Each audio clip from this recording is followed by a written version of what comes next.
This is April the 28th, Tuesday, and I see something that arose 160 years ago that demonstrates that Quebec is never, ever going to be happy within Canada, and secondly, it demonstrates how we're always constantly revising history to make it politically correct.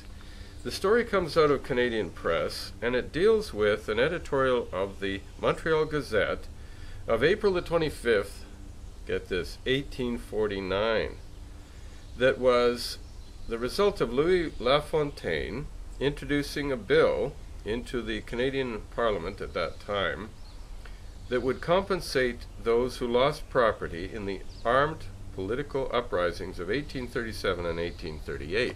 Those were rebellions against the English, and the Tories of the time were very upset about it.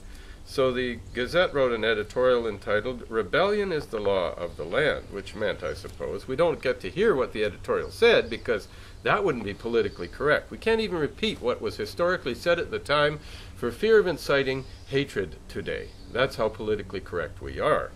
But the Saint Jean-Baptiste Society wants an apology now after 149 years? Yes. 160 years, sorry.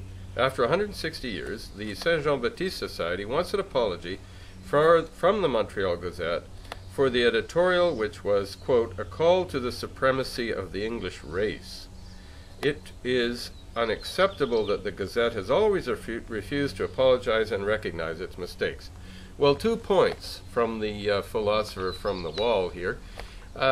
First of all, Quebec will always be looking for an issue, and Quebecers will always be complaining about something done in the past or in the present or in the future to whip up more money from the federal government. An apology is usually a step towards restitution, just like the Japanese Canadians got money from the federal government by arguing about the seizure of their property in 1941 and following the Pearl Harbor incident, and how the Italian Canadians want money, and how the other victims of history from the Duke of Orleans on, they all want money.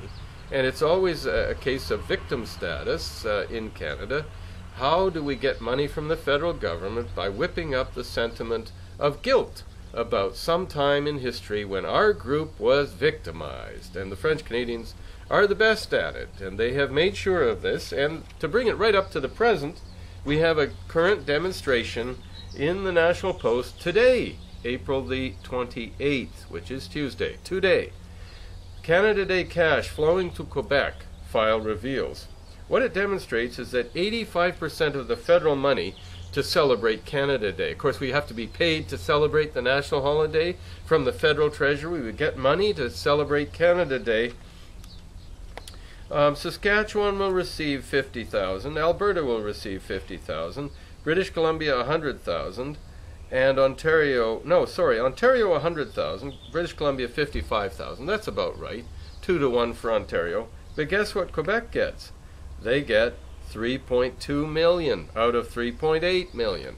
So Quebec, where Canada Day is less likely to be celebrated, gets 85% of the government money.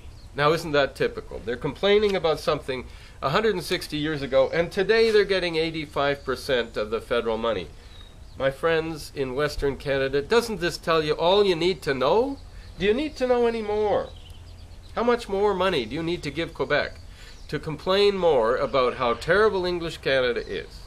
How long do you have to put up with this? That's for you to answer out there in the world of Western Canada. It's typical of large nations that the victimized groups always make the biggest claims. And they first promote themselves as victimized groups, of course. Well, the Harper government, for those of you in Western Canada who love conservatism and believe in Stephen Harper, the Harper government says that's okay. Quebec should get this money. And yes, they need it because they're never going to celebrate Canada Day without it. We have to pay them that 3.2 million just to wave the Canadian flag.